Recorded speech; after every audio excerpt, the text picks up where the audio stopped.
When we were called to serve, we were here. We understand what is valuable to our people and our country. That is why we support all industries, including tourism. We are the bridge towards a brighter future and economic growth. When our people, government, and businesses called upon us, we were here. 85 years later, First National Bank St. Lucia Limited is here for you. WEFM, the new fresh sound. WhatsApp us or call us at 457-9997. Activated Mornings on WEFM 99.9 is on now.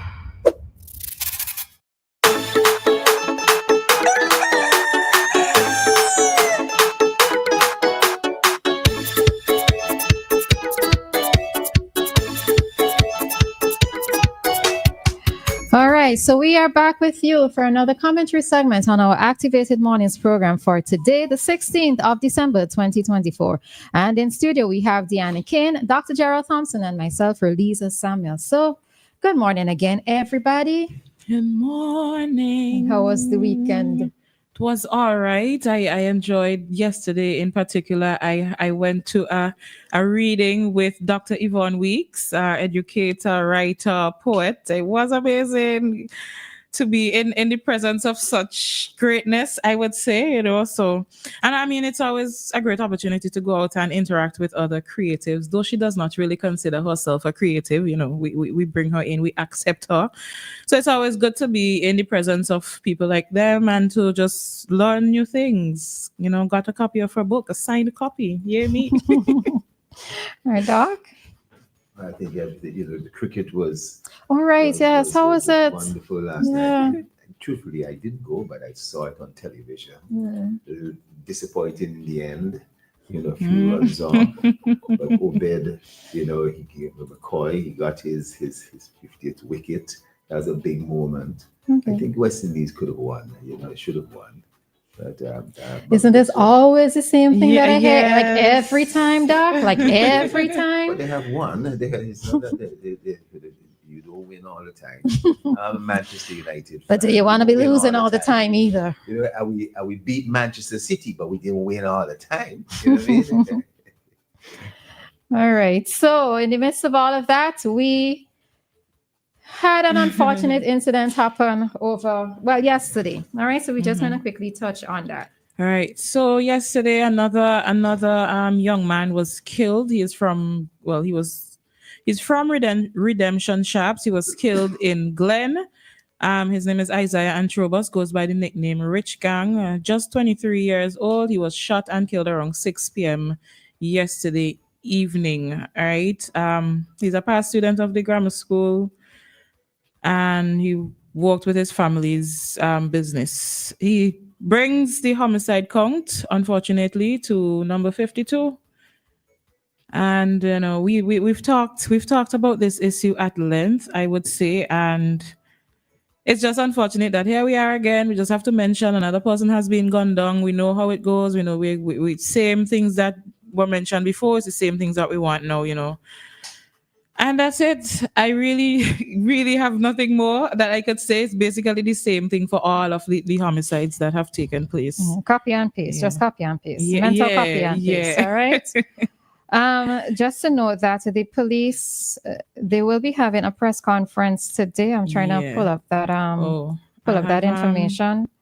So I could help you out with that. CARICOM. So the CARICOM Implementation Agency for Crime and Security, which is CARICOM Impacts, their Crime Gun Intelligence Unit in collaboration with our Ministry of National Security and the police force, they're going to be having a gun intelligence workshop today. Wait, hold on, no. Yes, today at 2:00. Right. So they're having that. You're reading two different things, Oh, yes. This one has the information and this one is just the place and time. So the RSVGPF will hold a press conference today right, at 2 p.m. in the police conference room. And this is something different. Oh, yes. My bad. True. Yeah, so there's a press conference today in the police conference room at 2:00. That's a different thing than the one I was mentioning before. So I mixed up two things here. The other one is that they're having a gun intelligence workshop. Go ahead with that or continue. We could take the calls. Okay. All right. Hi, caller. Good morning. Good morning. Morning. Good morning, Lolita. You know, I actually looked at it Friday. Queens, I looked at it on Friday. 7 minutes into the movie, all I started was shake my head and say, "Boy, man." That's all it is. Just shake my head and say, "Boy, man." And it's not surprising, but anyway, go ahead. I looked at it. Yeah, I did. The movie? If I liked it, Yeah. I just shake my head and say, "Man." It wasn't bad. It wasn't a bad movie, but I don't know. Sometimes as men, y'all fail to think with your heads, you know, or the wrong head. But anyhow, I don't know. I think she went back with him after she came out of jail. I think I heard. Yeah. All right. So for those who are not sure what we're talking about, is the movie The Long Island Lolita, the story of Amy Fisher. Okay. I was looking for it on Netflix this weekend. I didn't see it. I looked on Ruko channel. I didn't see it. Yeah, that's interesting because I actually didn't find it on any of the on the sites, the movie sites. Interestingly, it's not on any of them, but I found it on YouTube. So that's where I looked at it from. Oh, YouTube. So Yeah. it's free. Yeah, it's free. It's free. Mm. You're talking about black cake earlier. You like black cake, you guys? I do, yes. I course. do. Really depends on who it's from. Yeah. Well, I guess what I like black cake, but if you go, I eat it, but I'm not really big fan of it. But at Christmas time, as soon as you come out you come downstairs to the immigration. There's a Santa Claus, a guy dressed up in Santa Claus, and he hand you a bag of black cake and a bank malt. Where? Welcome to Guyana. Oh, Guyana. Okay. Guyana. Okay. Georgetown, Guyana. Yeah. So Okay. I thought you were talking about Long Island, you know, and you're gonna say and you were gonna say it's Lolita who's selling it. I don't think Queen's will accept anything from Lolita. Huh? Queen's ain't accepted anything from Lolita. Queen's why he life. Go ahead. So you saw that? I'm sure you have seen. You know about that case because you living in. Yes, I know a lot about the case, but I mean I haven't seen the movie, but I know the case. You couldn't help to avoid that case, but black cake, to buy a black cake, you know, it's about $150, $160 for a black cake. Yeah. You know, I didn't realize. Wow. I think I should change my profession. I can bake. I won't get into that. But you know the interesting thing with this black cake. So the other day, so Queens, I don't know if you had anything else to say about tell my story. No, that's it. I'll listen up there. Okay, all right. I'll call back later. Okay, thanks. All right, bye. So the other day, I actually bought a black cake from somebody, but it didn't. I was asking if she used strong rum in it. Now, mind you, I'm not really a drinker, but must say a lucky rum.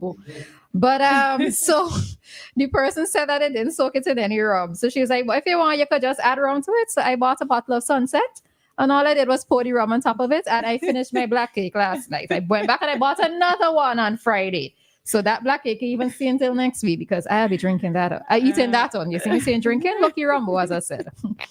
Hi, caller. Morning. Good morning. Morning. Calling from Coast Ready Cash. Good morning. Good morning. And how are you? I'm doing well. How are you? Kind of under the weather, but given the circumstances, it's Christmas, so I mean. Okay. Yes. How are you? Not too bad, man. Not too bad. Fighting the good fight. Wait. So let's tell you a bit about our ongoing promotion, where you can get any loan, any amount, and you get a chance to be entered into any one of our weekly draws. Right? You also, with any loan that you take from Coast Ready Cash, you can win up to $2,500 in a shopping spree, as well as you can be entered into a cash voucher of up to $3,500. So you don't want to miss these promotions. I mean, Coast, you're ready when you are. Yeah. So that's a bit about our ongoing promotion, as well as, the main store, main store. We have a lot of deals going on. So you can always check out our main store. The main store is located on Halifax Street, as well as Coach Ready Cash. We're located opposite the post office in Kingston. So you can visit any one of the offices or give us a call, and we're ready when you are. Okay. All right. All right. So I hope that thanks for that update or reminding us, and I hope that you feel better soon. All right. Thank you. All Have right. a blessed day. You as well. Thanks, and look forward to hearing from you next week. All right. So that was our quotes desk for today. All right. So before we head on out of this break, Doc, you're going to ask me something. I was going to ask you about the strong rum. What happened to the strong rum? You say you poured strong rum. Yeah, I just sprinkled some. No. I just pour some on top of it. Okay, I understand.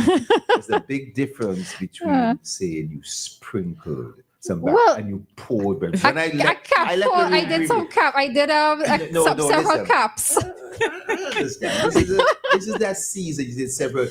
Dianna, your tip sprinkled. Several caps. Poured. To me, you're getting technical.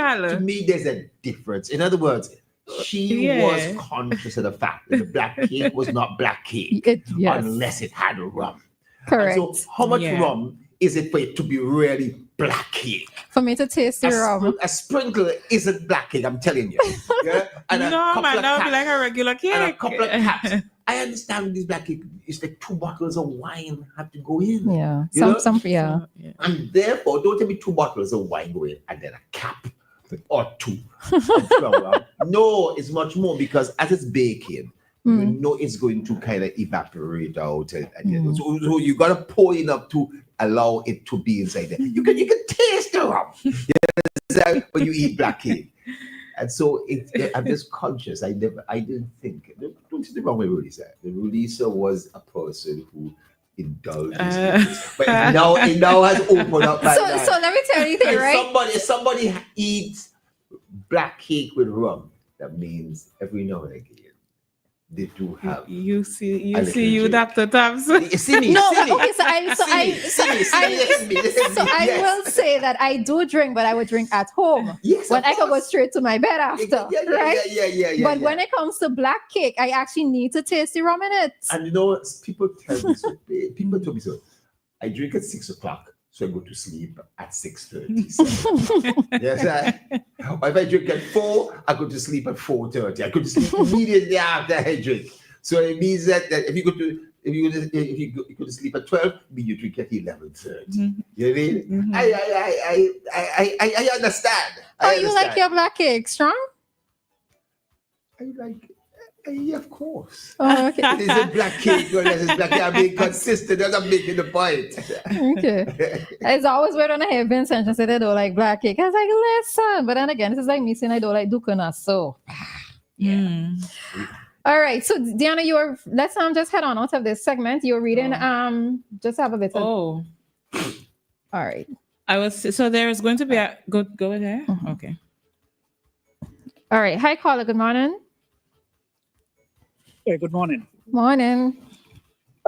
Dr. Thompson, are you a lawyer? No.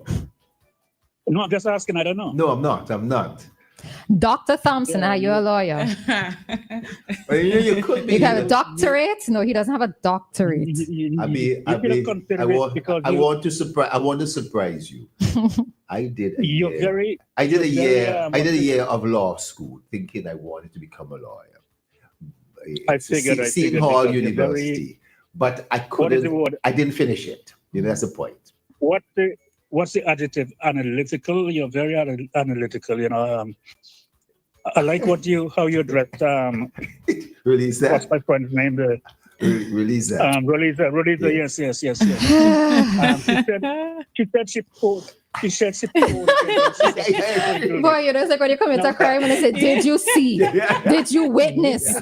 Da. What did you do? Pour or sprinkle?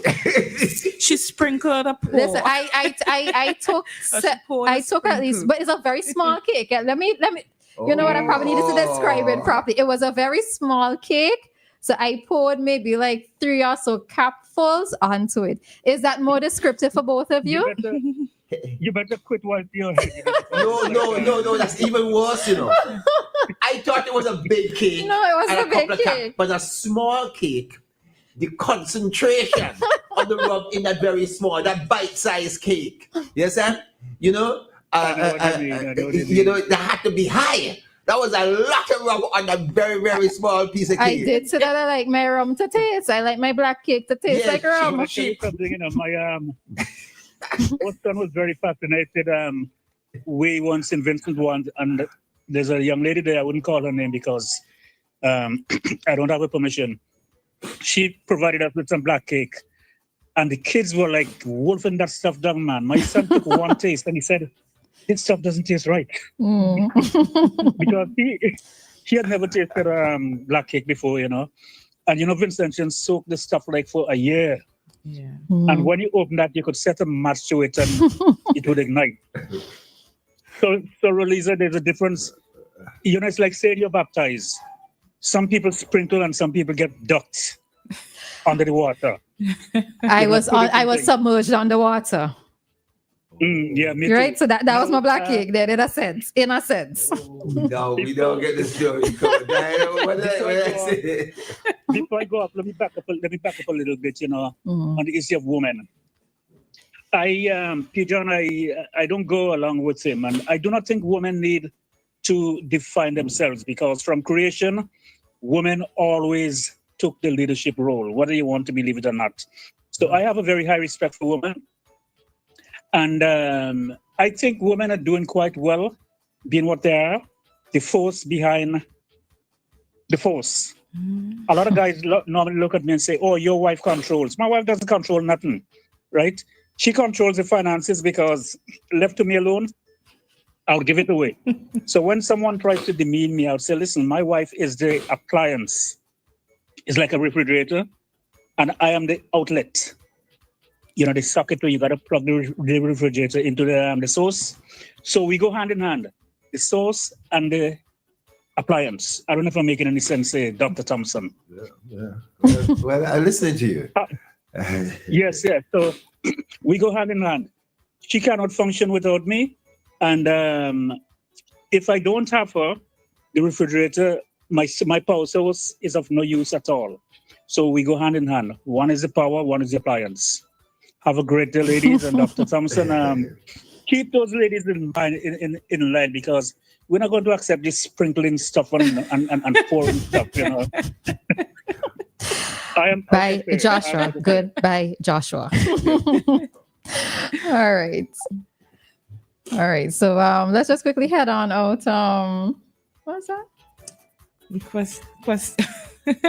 question is, does she sleep at the table or struggle to the bed? None of the above. None of Singing the above. incomplete songs on the way. I can picture it. None of the above. All right. So let's just give that final story, and then we head on out. Oh yes. All right. So the CARICOM impacts, along with the Ministry of National Security and our police force, will be hosting a 3-day gun intelligence workshop. It begins tomorrow at 9 a.m. So there will be an opening ceremony at 9 a.m. at the NIS conference room, and it goes until Thursday the 19th. It begins tomorrow the 17th, and it goes until Thursday the 19th at the NIS conference room. It's going to feature remarks from an executive member of CARICOM Impacts, an official from the United States Embassy of Barbados and Trinidad and Tobago, and the featured speaker will be our Minister of National Security, Dr. Ralph Gonzalez himself. All right. So that is happening tomorrow. All right. So I heard the PM on the ACO 10 program yesterday. I'll be honest, I thought that maybe one of the first commentary that he was going to make was to address the gun-related issue that we have here in SVG. But through a question that came out from Mr. Providence, he did then address it. That is, he being the Prime Minister. And so one of the things that he disclosed was that as a region, they are going to try more methods or more initiatives to address the gun-related issues within the Caribbean region itself, and of course, bringing in the U.S. into that whole discussion. Because, as we know, guns are not manufactured here in the Caribbean, and we have to work together as a region to secure our borders, so as to prevent the proliferation of guns entering our country. So, I was finally happy to hear something. Finally happy to hear something. And I look forward to hearing even more at today's press conference coming from it's organized by the police. I'm not sure if the Minister of National Security, him being the Prime Minister, will also be in attendance at that press conference. But a firm hand has to be taken at this point in time, but I'm not going to elaborate on that again because I did so last week already. All right. So let's see what is going to be said in this press conference, which is probably like 2 weeks after the last one. Let's see what is going to be said that might be different or might prove to be a little bit more, what's the words I'm looking for? Prove to be a little bit more effective in controlling what we see happening at this time. Right? Yes, this is a big issue. And, there is the individual and whatever tension, warfare, anger, crisis, and so forth is taking place between one individual and another that induces them to kill somebody else. The issue is what they're gonna kill with, whether it's cutlass, knife, or gun. Is another issue, and the availability of guns is a crisis, and the interest of some of our young men in having one. I mean, everybody would know at one point in time. I mean, I'm a gun owner, and I had my gun in my car. You are a legal gun owner. I had my legal gun in my car. And some guys were helping me. I'd given them a job. And they were changing my tire and saw the gun. And they walked away with my gun and my phone. And it was only about an hour or so later, I missed my gun. After they say, hey, guy, we going? Rain coming. We can't do the work today. We got. So I suspected it was them. And the police was able to go, oh my gosh, and apprehend them where they had buried it and find it. The police told me they had to squeeze. I didn't understand the term. They had to squeeze the guy a little. I couldn't quite understand what that meant. Maybe you didn't need to know. They have to squeeze the guy a little bit in order to get it. And I went to court at least 7 times. Dressed down, went to court, and it kept getting put off because the lawyer couldn't. The guys came, And then eventually I said, an incident happened. I said, I wanted my gun back. And so a year after, the case hadn't come off. And I said about 9 months after, and I was able to get back my gun. And as a result of the gun coming back to me, the case was over because they had to keep the gun as evidence to show the court. But the case getting put over, and I think the lawyer's strategy was to say, I'm traveling and I have another case and I can't make it today, and postpone and frustrate the situation. And people came to me. I said, Dr. Thompson, please, can you put off the case? And so, but the point was that I didn't realize that the guys I'd had, one of them had actually been in jail. And about 2 years later, one of the same young men got shot and killed walking up the road towards Fair Hall after a basketball game. And I said, my gosh. But these guys, they saw the gun there and they said, I had to have that. There's something I had to have. And I'm bringing up that particular story because of the interest, and they weren't interested in having a doll. Yes, Sam? They weren't interested in having a cake set. You know what I mean? Or a sewing set to make bags and so forth. They wanted a gun. And I think this goes back to some of our childhood features and so in terms of how things. Yeah, but Doc, you do raise a separate important point there in terms of persons who are the holders of guns, because having a gun is a responsibility like having a child, you know? So that gun really and truly should have been on you and not just in the vehicle. You know, this is one of the things that police always talk about. You know, you can't be one way and your firearm another way, because if somebody is supposed to break into your home, break into your vehicle, etc., you know, you have to give an account. And this is why I know that many persons out there want to apply for guns, but you have to be responsible enough to always have it with you. You have to give a full account for it at all times. So that is something else for persons to note. There are instances you go to the beach, you travel, you can't travel with it, although there are means of being able to travel with it. There's some place you can't travel. So that you have to be able to lock it down, be able to put it away. But that system is like locking away money. You understand? Is it always safe where you lock it away? You know what I mean? And people know this is where you lock it away. What will happen when you've gone and somebody comes and they want to? There can be theft of these particular things, and so yes, you're absolutely right in terms of the responsibility. But here's the point. Most individuals are able to get guns because it's being trafficked in barrels, containers. And right now, the customs has the ability now to scan barrels. They only got that system in recently, but being able to x-ray these containers and so hopefully will go a long way, but it's going to take some time because a lot of stuff here already. All right, so we have a call. We're just going to take one call at this time. Hi, caller. Good morning. Yes, good morning. My name is Dave Roberts, of course. Good morning, Dave Roberts. I tell you, when I hear all these stories, it makes me feel I'm living in the wrong place or maybe the wrong world, so to speak. Years ago, and this is not of recent times, having a relationship with a young lady. And her father must be got suspicious, got vexed, and say, any man I see come around here, I'll shoot them.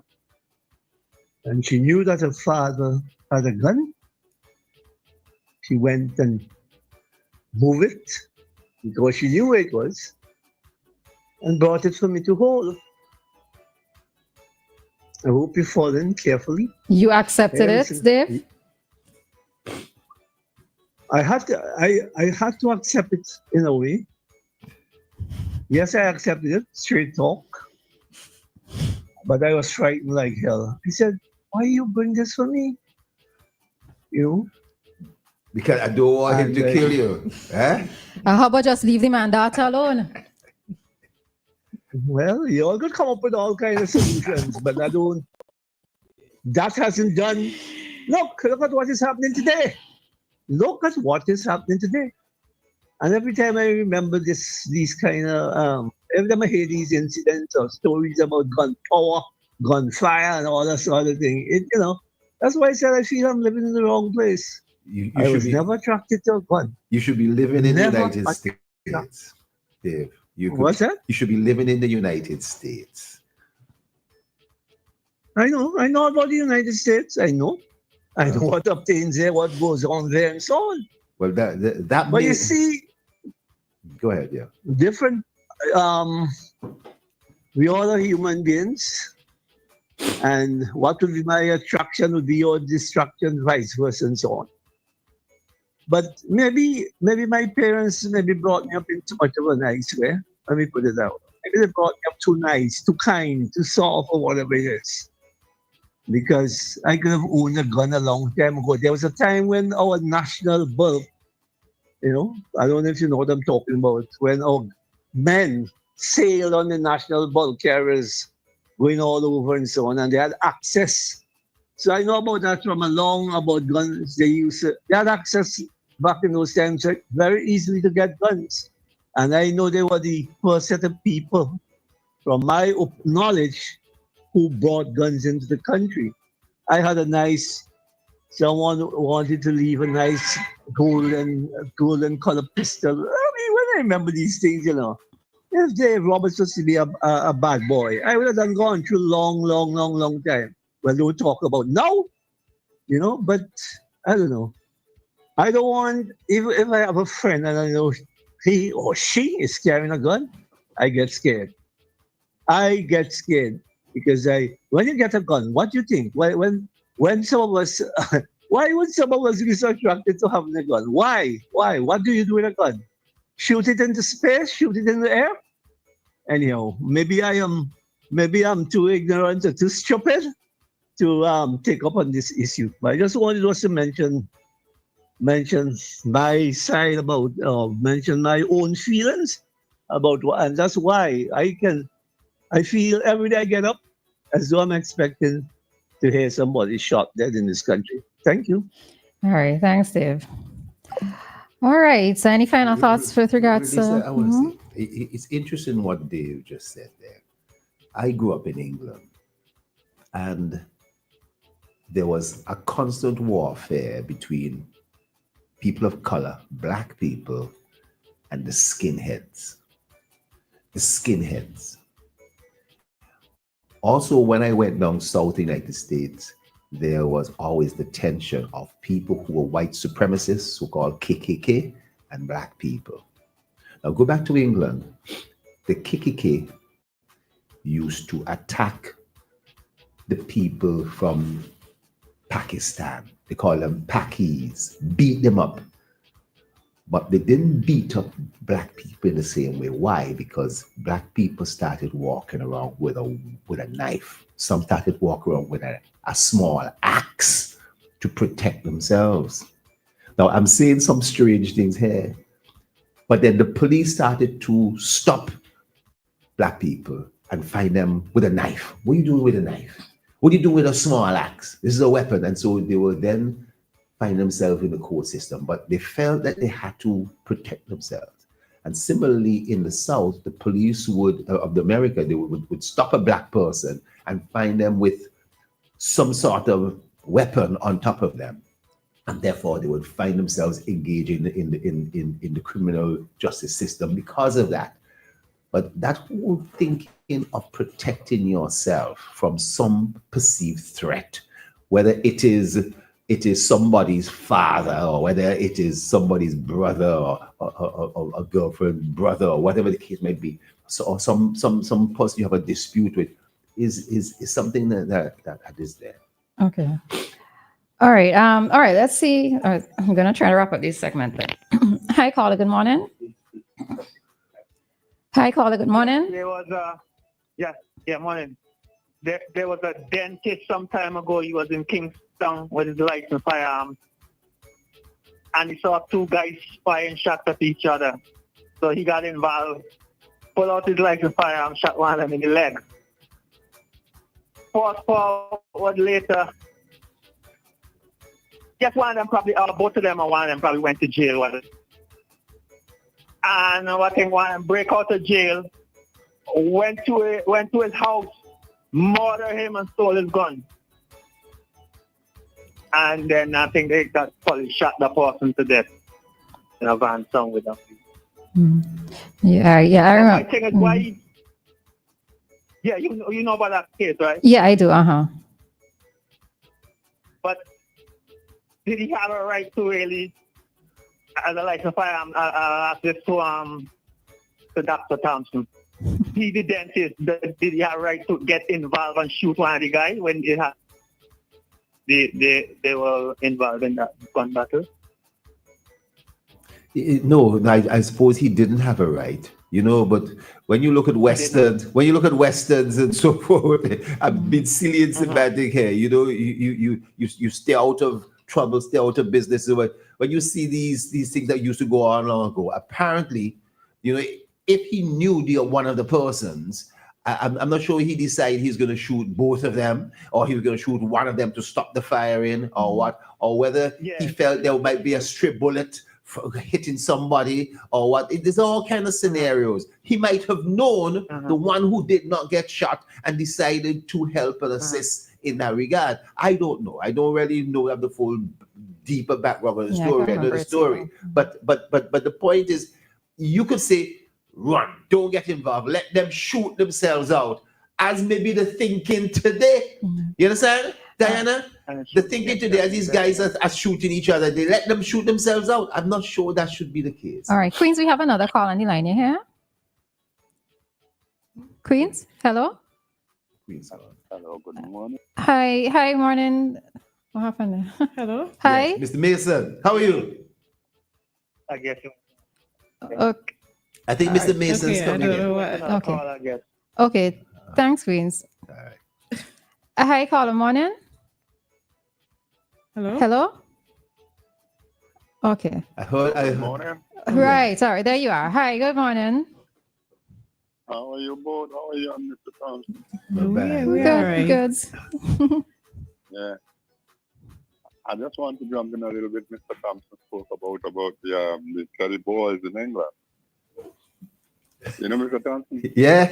We had to fight. We fought. I mean, every weekend. I took a few bucks, lips and so on, but I mean, give it back. And I don't know if you remember Eamon Andrews, Mr. Thompson. Yeah. But he had 6 of the Teddy boys on the one evening on the television. And he asked them, why are they going around beating up the Pakistanis and call it Paki Bashi? Yeah. Right? And they said, well, they can't fight, they're weak. Yeah. Eamon Andrews asked, why aren't you picking on the black guys now? They said, no. He said, the black guys, they can fight, they're strong, and they use anything to put their hand on. Wait. So from there, you know, we control, we have to look after ourselves. We fought, we had to fight. But Mr. Mason, sorry, I got to stop you. I'm going to throw something at you. Mr. Mason, why didn't you run away? Why didn't you run away to survive for another day? Why did you perpetuate violence by fighting back? Why basically did you carry around weapons, anything that you put your hands on? Why couldn't you be a peaceful individual, Mr. Mason? No, I have never ever used a weapon, and neither people think that I was strong, I was powerful, and I depended on my strength. And we had to fight. You don't. I see. Yes. You see, but I always said I went through a lot of fights. Believe me, I was strong. I didn't mind a bit of fight, you know. Now these days are guns and so on. But if a fellow come at Mr. Thompson, why I went away? I think I was one of them found this young man. Well, you're from a place that get good air, right? From Rose Hall. He's from Rose, Mr. Mason. It's from Rose Hall. Okay. From Rose Hall, originally, yes. Yeah. I used to conduct on the wooden buses, right, Mr. Thompson? Yeah. And coming up Coalfield. Yeah. If the driver takes too long to change, the bus starts rolling back, and I will take a plank and track the bus. And hold it up. Hold it up, not realize yeah. the danger if I slip out the kill, you know? Those old Bedford buses, right? I was just powerful. So as you asked me why didn't I run away, us guys couldn't run away. We couldn't. We fought, yeah. And we fought well. Well, yes. All right. Thanks, Mr. Mason. I'm not. Go ahead. Right? Okay. Thanks. All right. See you too. Sorry, Roleza, but I went. Don't get the impression. I wanted just to put Mr. Mason on the spot there because clearly people would suggest that just like the dentist and so forth, and Queens asked the question, why get involved? Go away.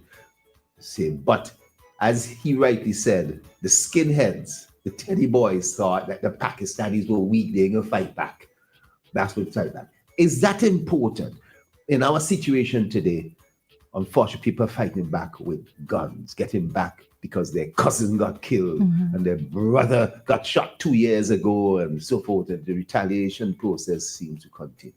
Yep. All right. So we have come to the end of this particular segment. we will maybe talk a little bit more about it tomorrow based on what information is stated today at today's press conference. All right, so we are heading on out of this segment at this time.